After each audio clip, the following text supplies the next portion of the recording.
नमस्कार, आप देख रहे हैं खबर उत्तर प्रदेश। मैं हूं आपके साथ तन्वी। रुक करते हैं खबरों का, लेकिन उससे पहले नजर डालते हैं इस वक्त की हेडलाइंस पर। सीएम योगी का वाराणसी दौरा। आज स्वच्छता अभियान के तहत आयोजित सम्मान समारोह में होंगे शामिल। महर्षि वाल्मीकि जयंती पर यूपी सरकार करेगी भव्य आयोजन। तपोस्थली लालापुर चित्रकूट में होगा आयोजन। अयोध्या दीपोत्सव 2025 की तैयारियां तेज। 56 घाटों पर मार्किंग का काम शुरू। 28 लाख बिछेंगे दिए। यूपी में कोल्ड ड्रिंक सिरप के वितरण पर रोक के साथ नमूना लेकर जांच को भेजने के निर्देश।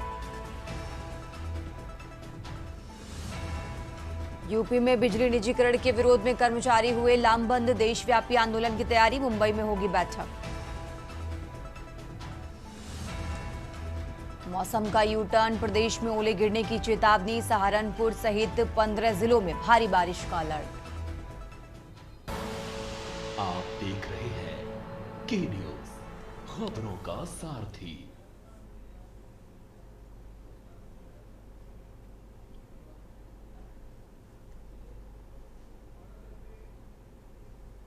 और चलिए अब रुक करते हैं खबरों का, और खबर उत्तर प्रदेश की शुरुआत करेंगे लखनऊ की खबर से। लखनऊ से खबर आपको बता रहे हैं, महर्षि वाल्मीकि जयंती पर यूपी सरकार करेगी आयोजन। तो बड़ी खबर आपको लखनऊ से बता रहे हैं, जहां महर्षि वाल्मीकि जयंती पर यूपी सरकार आयोजन करने वाली है। 7 अक्टूबर को मनाई जाएगी महर्षि वाल्मीकि जयंती। तो लखनऊ से खबर आपको बता रहे हैं, देव मंदिरों, महर्षि वाल्मीकि से संबंधित स्थलों पर कार्यक्रम का आयोजन होगा। महर्षि वाल्मीकि कृत रामायण पाठ का कार्यक्रम होगा। सांस्कृतिक आयोजन, भजन कीर्तन, दीपदान किया जाएगा। तपोस्थली लालापुर चित्रकूट में बृहद आयोजन होगा। और इसी के साथ आपको बता दें, स्थानीय कलाकारों को आध्यात्मिक मंच देगी यूपी सरकार। तो लखनऊ से खबर आपको बता रहे हैं, जहां महर्षि वाल्मीकि जयंती पर यूपी सरकार आयोजन करेगी। आपको बता दें, 7 अक्टूबर यानी कि कल महर्षि वाल्मीकि जयंती मनाई जाएगी और यूपी सरकार इसको लेकर कार्यक्रम का आयोजन करवाएगी। देव मंदिरों, महर्षि वाल्मीकि से संबंधित स्थलों पर कार्यक्रम का आयोजन होगा। महर्षि वाल्मीकि कृत रामायण पाठ का कार्यक्रम होगा। लखनऊ से खबर आपको बता रहे हैं, महर्षि वाल्मीकि कृत रामायण पाठ का कार्यक्रम भी होगा।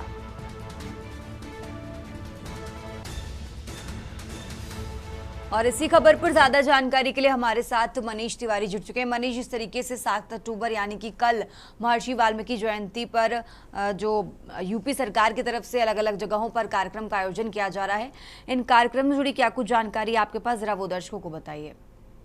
जी बिल्कुल, जिस प्रकार से देखा जाए, उत्तर प्रदेश के मुख्यमंत्री योगी आदित्यनाथ ने 7 तारीख कल वाल्मीकि जयंती के अवसर पर जो है अवकाश घोषित किया। अवकाश घोषित करने के बाद कल निर्देश जारी किया था कि जितने भी वाल्मीकि मंदिर हैं वहां पर जो है पूरी तरीके से लोकल कलाकारों के माध्यम से जो है रामायण का पाठ कराया जाए, कीर्तन कराया जाए। और कह सकते हैं कि जिस प्रकार से ये घोषणा की गई है, पूरे उत्तर प्रदेश में जहां जहां पर भी वाल्मीकि के मंदिर हैं वहां पर इन कार्यक्रमों के आयोजन का जो है निर्देश जारी किया गया है। और प्रशासन जो है पूरी तरीके से इस आदेश को पारित करते हुए हर जगह पर जो है सजावट के तौर पर उन मंदिरों को सजाया जा रहा है। वहां के जो लोकल कलाकार हैं वो उनको निमंत्रण दिया गया है, जिससे कि वो वहां पर पहुंचकर अपने उनके द्वारा जो है सांस्कृतिक कार्यक्रम किए जाए। साथ ही साथ रामायण का पाठ हर मंदिर में किया जाएगा। साथ में कीर्तन, भजन, हर एक प्रकार की से तैयारियां जो है की जा रही हैं। कल अवकाश भी घोषित है और जिस प्रकार से जो निर्देश मुख्यमंत्री के द्वारा जारी किया गया है उसके तहत जो है ये सारे कार्यक्रम जो है कल वाल्मीकि मंदिर में देखने को मिलेंगे। जी ठीक है मनीष जी, आप हमारे साथ बने रहिए, हम आगे भी आपसे जानकारी लेते रहेंगे। और ये लखनऊ से खबर आपको बता रहे हैं, जहां 7 अक्टूबर यानी कि कल यूपी सरकार की तरफ से महर्षि वाल्मीकि जयंती पर अलग अलग जगहों पर कार्यक्रम का आयोजन किया जाएगा।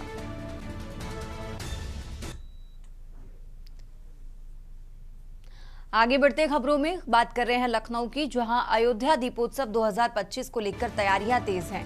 सीएम योगी के मार्गदर्शन में दीपोत्सव की तैयारियां तेज हैं। विश्व रिकॉर्ड की दिशा में बड़ा कदम होगा। घाटों की मार्किंग का काम जो है वो शुरू है। लखनऊ से खबर आपको बता रहे हैं, 56 घाटों पर सजेगी दीयों की अद्भुत आभा। एक सप्ताह में पूरा होगा मार्किंग काम। तो 30,000 स्वयंसेवक देंगे भव्य आयोजन को गति।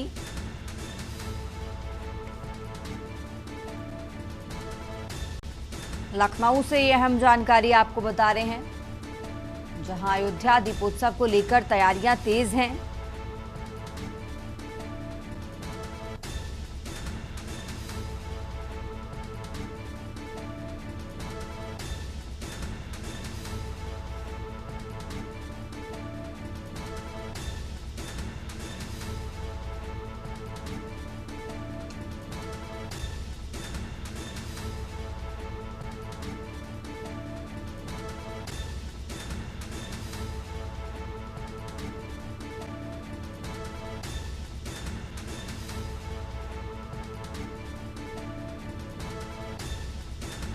तो राजधानी लखनऊ से यह अहम जानकारी आपको बता रहे हैं, जहां घाटों की मार्किंग का जो काम है वो शुरू हो चुका है।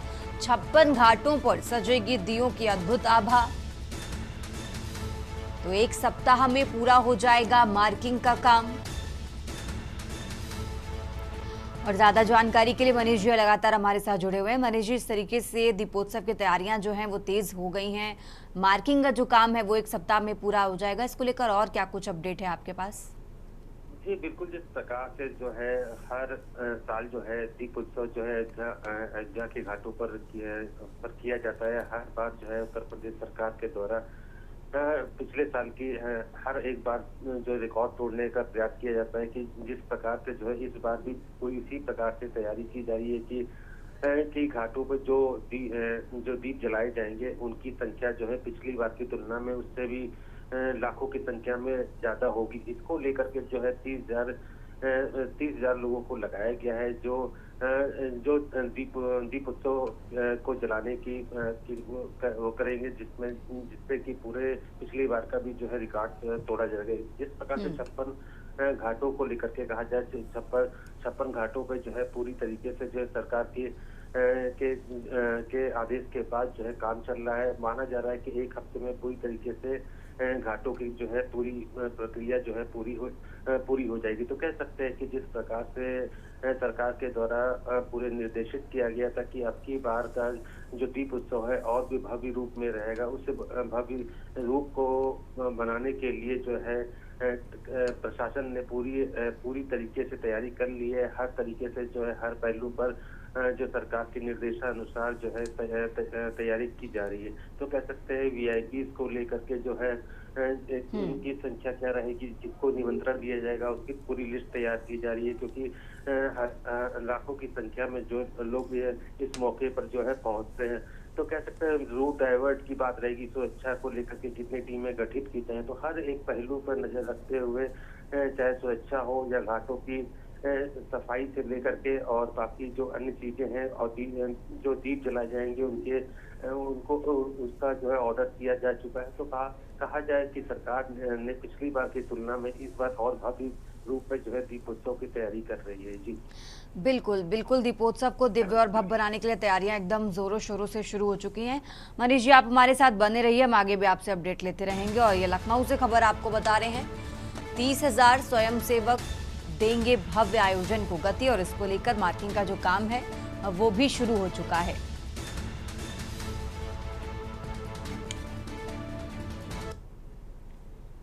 फिलहाल यहां रुकते एक छोटे से ब्रेक के लिए, फौरन हाजिर होते हैं। आप देख रहे हैं के न्यूज। ब्रेक से वापस आ चुके हैं, रुक करते हैं खबरों का। बात कर रहे हैं लखनऊ की। लखनऊ से खबर आपको बता रहे हैं, आम आदमी पार्टी का प्रतिनिधि मंडल आज बरेली जाएगा। तो 7 अक्टूबर को आम आदमी पार्टी ने प्रतिनिधि मंडल भेजने का ऐलान किया है। 7 अक्टूबर यानी कल आम आदमी पार्टी का प्रतिनिधि मंडल बरेली जाएगा। तो लखनऊ से खबर आपको बता रहे हैं, जहां आप सांसद संजय सिंह ने एक्स पर इसकी जानकारी दी है।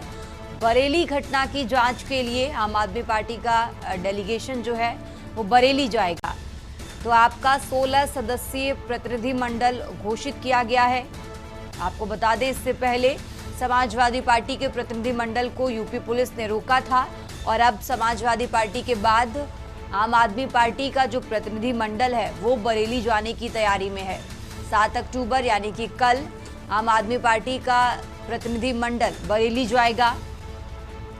लखनऊ से खबर आपको बता रहे हैं, 7 अक्टूबर को कल आम आदमी पार्टी का प्रतिनिधि मंडल बरेली जाएगा। इसको लेकर आप सांसद संजय सिंह ने सोशल मीडिया प्लेटफॉर्म एक्स पर इसको लेकर पोस्ट किया है। ये जानकारी दी है कि बरेली घटना की जांच के लिए आप डेलीगेशन बरेली जाएगा। ये बड़ी खबर आपको लखनऊ से बता रहे हैं, जहां इससे पहले हमने देखा कि समाजवादी पार्टी का डेलीगेशन बरेली जाने की तैयारी में था, लेकिन यूपी पुलिस ने रोकने की कोशिश की, रोका और अब समाजवादी पार्टी के बाद आम आदमी पार्टी का जो डेलीगेशन है वो बरेली जाने की तैयारी में है। 7 अक्टूबर यानी कि कल आपका डेलीगेशन बरेली जाएगा। इसको लेकर आप सांसद संजय सिंह ने एक्स पर पोस्ट भी किया है। पोस्ट कर ये जानकारी दी है। लखनऊ से खबर आपको बता रहे हैं और ज्यादा जानकारी के लिए मनीष जी हमारे साथ जुड़े हुए। मनीष, इस तरीके से आप सांसद संजय सिंह ने ये जानकारी दी है कि कल आम आदमी पार्टी का डेलीगेशन जो है वो बरेली जाने की तैयारी में है। इसमें कौन कौन इनके नेता आम आदमी पार्टी के शामिल होंगे और क्या जो पिछली तस्वीर हमने देखी कि समाजवादी पार्टी का जो डेलीगेशन है बरेली जाने की तैयारी में था, यूपी पुलिस ने पूरी तरीके से रोकने की कोशिश की, क्या एक बार फिर से ये तस्वीर सामने आएगी इसी तरीके की? मनीष जी।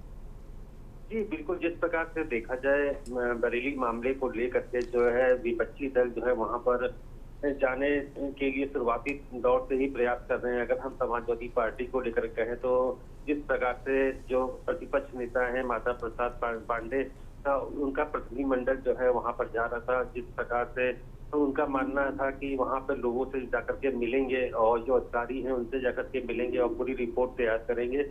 लेकिन जिस प्रकार से उनको घर में ही नजरबंद कर दिया गया था और जो बरेली के जो डीएम है उनके द्वारा ये कहा गया था कि अगर समाजवादी पार्टी का प्रतिनिधिमंडल यहाँ पहुंचेगा तो वहां पर जो है माहौल और बिगड़ जाएगा। तो ये एक वजह बता करके उनको नोटिस दे करके उनको वहां पर जाने से रोक दिया गया था। अब ये देखना है जिस प्रकार से आप पार्टी के द्वारा भी घोषणा की गई है, एक्स पर लिखा गया संजय सिंह जो यूपी के प्रदेश अध्यक्ष भी हैं और सांसद भी हैं आम आदमी पार्टी के, तो उनके द्वारा कहा गया है कि हमारा प्रतिनिधिमंडल भी बरेली जाएगा, जहां पर अधिकारियों से और लोगों से मिल करके जो उनकी प्रॉब्लम, उनकी पीड़ा को समझा जाएगा। उसी के आधार पर रिपोर्ट तैयार की जाएगी, क्या हुआ था, किस वजह से पत्थरबाजी हुई, क्यों लाठीचार्ज हुआ। तो इन सब पहलुओं पर जो है वहां जाने का प्रयास करेगा। लेकिन जिस प्रकार से देखा जाए इससे पहले भी कांग्रेस ने भी कोशिश की थी और चंद्रशेखर आजाद जो सांसद हैं उन्होंने भी जाने से सभी को जो है वहां पर प्रशासन के द्वारा जो है रोक दिया गया। तो कह सकते हैं कि जो अभी से ही कयास लगाए जा रहे हैं कि आम आदमी पार्टी को भी जो है बरेली में जाने से रोका जाएगा। अब ये देखना है कि इनके प्रतिनिधिमंडल में जो संजय सिंह की अगुवाई में जो पूरी प्लान किया गया है तो उसमें कितना कामयाब हो पाते हैं। हालांकि जो कयास लगाए जा रहे हैं कि इनको भी जो है पुलिस प्रशासन और प्रशासन के द्वारा जो है बरेली जाने से रोका जाएगा। जी ठीक है मनीष जी, बहुत बहुत शुक्रिया आपका तमाम जानकारी दर्शकों तक पहुंचाने के लिए। और ये लखनऊ से खबर आपको बता रहे हैं, जहां 7 अक्टूबर यानी कि कल बरेली जाएगा आप डेलीगेशन।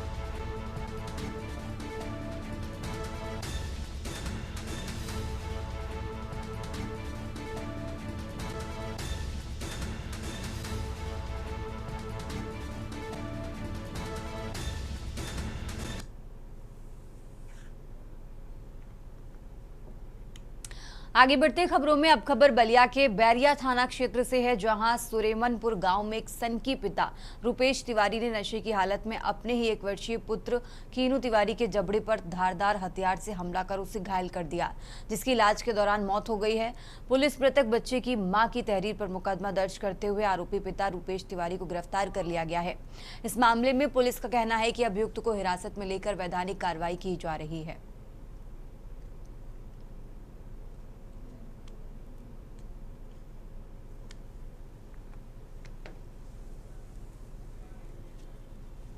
आज थाना क्षेत्र बैरिया अंतर्गत एक वर्ष के बच्चे को जान से मारने के संबंध में तहरीर प्राप्त हुई थी। तत्काल थाना स्थानीय की पुलिस के द्वारा अभियुक्त को पुलिस कस्टडी में लिया गया। प्रकरण में अभियोग पंजीकृत कर वैधानिक कार्रवाई कराई जा रही है। मौके पर शांति व्यवस्था है।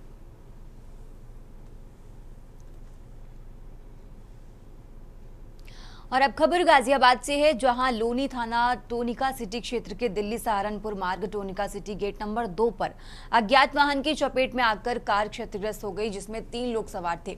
2 की हालत नाजुक बताई जा रही है, जो सुबह लगभग 4:10 पर लोनी से मंडोला की तरफ सीएनजी लेने जा रहे थे। सूचना पर पहुंची 112 पुलिस ने घायलों को लोनी इंद्रपुरी स्थित सीएचसी अस्पताल भिजवा दिया है।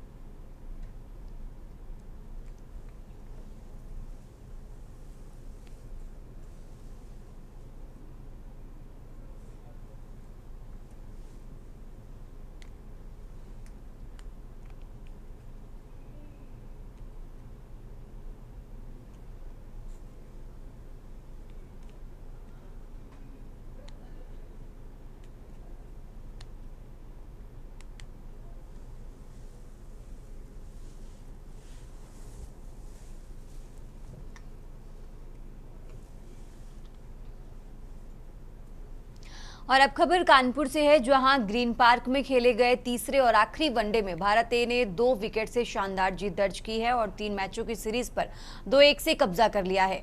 टीम इंडिया के बल्लेबाज प्रभसिमरन सिंह ने सिर्फ 66 गेंदों पर 101 रन बनाए। उनके साथ कप्तान श्रेयस अय्यर और रियान पराग ने भी अर्धशतक जमाकर जीत की बुनियाद रखी। ऑस्ट्रेलिया ने पहले बल्लेबाजी करते हुए 317 रनों का बड़ा लक्ष्य दिया था।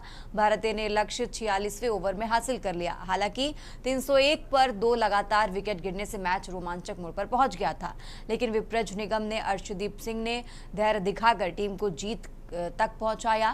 तीनों मैचों में शानदार प्रदर्शन करने वाले रियान पराग को मिला मैन ऑफ द सीरीज का खिताब, जबकि आखिरी मैच में शतक लगाने वाले प्रभसिमरन सिंह बने मैन ऑफ द मैच। जीत के बाद ग्रीन पार्क में जमकर आतिशबाजी भी हुई।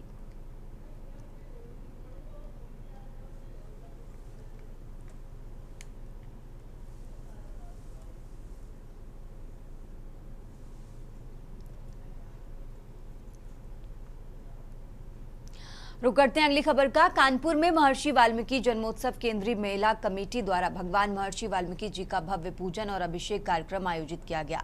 मोतीझील स्थित वाल्मीकि उपवन में श्रद्धालुओं ने दूध, घी, चंदन और गंगाजल से भगवान वाल्मीकि जी का अभिषेक कर उनके चरणों में पुष्प अर्पित किए। इस मौके पर पूर्व अध्यक्ष ने यह भी बताया कि प्रदेश भर से 85 जोड़ों का विवाह संपन्न भी यहीं किया जाएगा।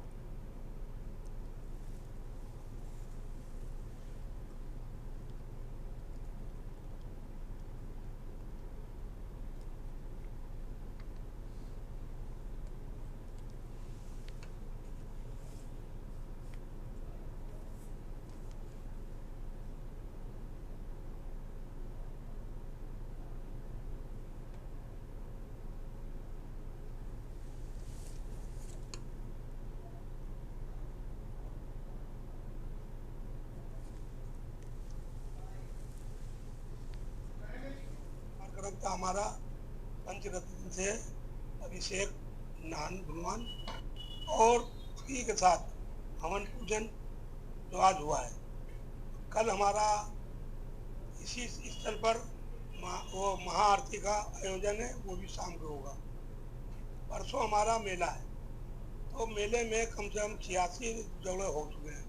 वर कन्याओं को, बच्चों को शादी होनी है। इसमें ये यहाँ से लेके प्रदेश तक के लोग आ रहे हैं, शादियाँ हो रही हैं।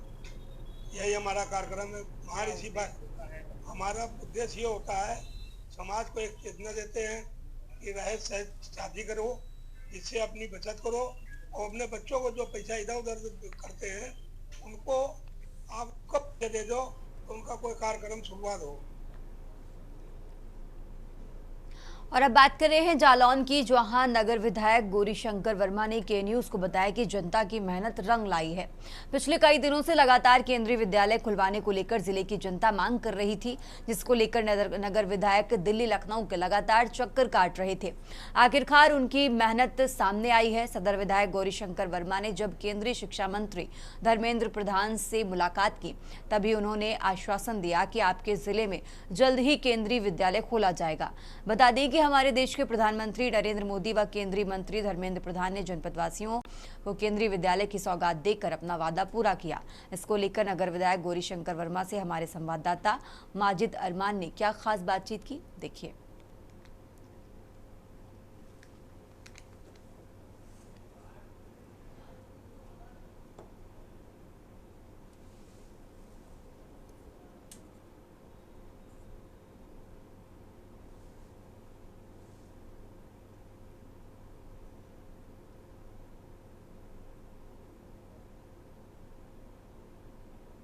यूं तो उत्तर प्रदेश के जालौन के मुख्यालय उदय के विकास को लेकर विधायक गौरीशंकर वर्मा लगातार प्रयास में लगे हुए हैं। हालांकि इसका रिजल्ट जो अब निकल कर आया वो चौंकाने वाला रिजल्ट है, जिसमें केंद्रीय विद्यालय को लेकर इनका जो प्रयास था पिछले कई वर्षों से लगातार लगे थे और जनता की मांग थी, उसको लेकर आज वो सौगात पूरी हुई है। और क्या विद्यालय को लेकर उनको क्या कुछ आश्वासन मिला है, आज हम विधायक जी के साथ मौजूद हैं, उनके साथ उनकी बातचीत करेंगे इस विद्यालय को लेकर। विधायक जी, हमारे चैनल में आपको स्वागत है। धन्यवाद महोदय। आज आपने जो पूछा कि जनपद जालौन में केंद्रीय विद्यालय की सौगात मिली है, इस सौगात मिलने की वजह से आज जनपद वासियों में और विधानसभा के आम नागरिक में खुशी की लहर है।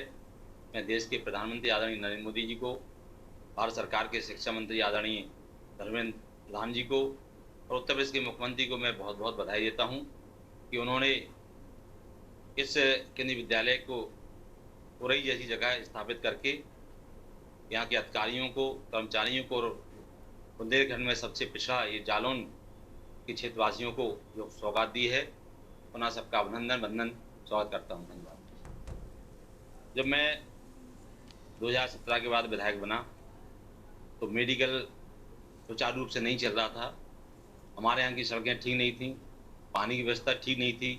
बस मेरा एक ही और है कि हमारे जनपद जालौन में एक इंजीनियरिंग कॉलेज बने, जिससे कि बुंदेलखंड में सिर्फ झांसी में इंजीनियरिंग कॉलेज है, अभी उरई या अन्य आसपास जिले में कहीं इंजीनियरिंग कॉलेज नहीं है। और अगर झांसी के बाद सबसे बड़ा शहर बुंदेलखंड में कोई है तो उरई है। इसलिए अब इंजीनियरिंग कॉलेज की मैं मांग करूंगा, क्योंकि एक मांग मेरी पूरी हो गई, दूसरी मांग मैं शुरू करूंगा और आने वाले समय में मैं इंजीनियरिंग कॉलेज की स्थापना उरई के अंदर कराने का प्रयास करूंगा। 2027 की बात बने, लेकिन उसकी मांग मैं अभी शुरू करूंगा। ये थे उरई नगर विधायक गौरीशंकर वर्मा। उनका साफ तौर से कहना ये है कि जिस तरीके से शिक्षा के क्षेत्र में ये जो कार्य कर रहे हैं उसमें कहीं ना कहीं इनको जो सौगात मिली है, तो साफ तौर से कहना ये है कि इंजीनियरिंग कॉलेज की जो मांग कर रहे हैं, तो ये इंजीनियरिंग कॉलेज से आप कब से मांग कर रहे हो, कब तक लगता है आपको होने में? मैं इंजीनियरिंग कॉलेज की मांग मैंने 2022 की बात की थी, लेकिन अभी चूँकि इंजीनियरिंग कॉलेज की कहीं जमीन भी और कहीं अभी मुख्यमंत्री के पास प्रस्ताव है, आई होगी। ठीक है, विधायक जी का साफ तौर से कहना है कि जिस तरीके से एक शिक्षा जो केंद्रीय विद्यालय से लोगों को मिली थी, कहीं ना कहीं उसमें उरई की जनता को जो लाभ मिलेगा तो लोगों तक ही जो लाभ पहुंचेगा, और यही है। अब देखना ये होगा आने वाले समय में कितना इनका रंग लाता है, ये आने वाला वक्त बताएगा। कैमरा पर्सन मनीष पांडे के साथ मजीद रहमान, के न्यूज जालौन। खबर उत्तर प्रदेश में फिलहाल इतना ही। आप देखते रहिए के न्यूज इंडिया। गोल्डी मसाले लाए हैं फ्रेश लॉक टेक्नोलॉजी, जो रखे मसालों को हर समय फ्रेश। गोल्डी मसाले। आप देख रहे